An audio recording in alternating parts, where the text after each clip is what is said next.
Hello guys, আসসালামু আলাইকুম। কেমন আছেন সবাই? আশা করি ভালো আছেন।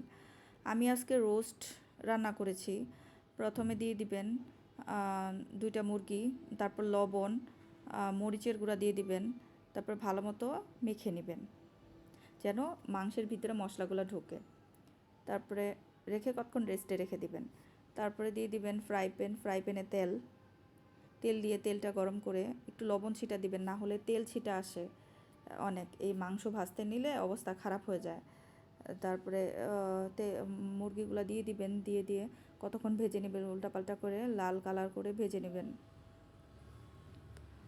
ভেজে তারপরে যতক্ষণ না হবে, তারপরে লাল লাল হয়ে গেল, তারপরে মশলাগুলো তুলে নিতে হবে একটা বাটিতে। 3 চামচ পরিমাণ পেঁয়াজ রসুন বাটা, তারপরে 2 চামচ পরিমাণ আদা বাটা, 2 চামচ পরিমাণ আদা বাটা দিয়ে দিবেন। তারপরে দিয়ে দিবেন হলো বাদাম বাটা। এখানে কয়েক জাতের বাদাম, কিশমিশ, মরিচ, কাঁচামরিচ আছে, আমি একবারে ফ্রিজে রেখে দিই। তারপর দিয়ে দিবেন সয়া সস, তারপর দিয়ে দিবেন ওয়েস্টার সস।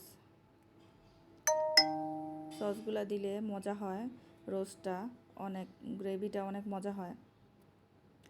তারপরে দিয়ে দিবেন লবণ পরিমাণ মতো, এটা তো আর বলা লাগবে না, যার যা ইচ্ছা। তারপর 2টা এলাচ দিয়ে দিবেন, লং দিয়ে দিবেন, তারপর দারচিনি দিয়ে দিবেন, তারপরে তেজপাতা দিয়ে দিবেন।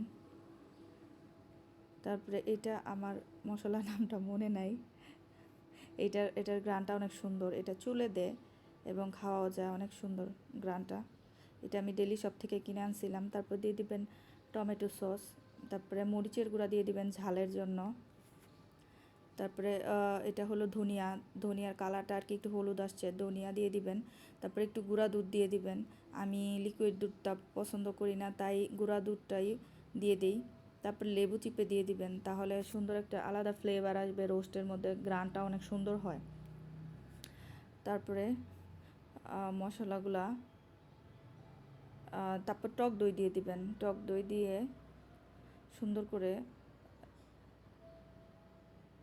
লাড়াচাড়া দিয়ে দিবেন।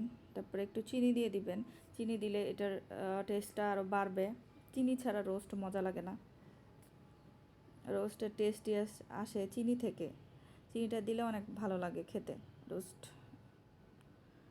তারপরে সব লাড়াচাড়া দিয়ে সুন্দর করে মেখে নেবেন। তারপরে রাঁধুনি গুঁড়া মশলা দিয়ে যার যা ইচ্ছা, যতটুকু ইচ্ছা রাঁধুনি মশলাটা আমি দিই, আমার গ্রানটা খুব ভালো লাগে।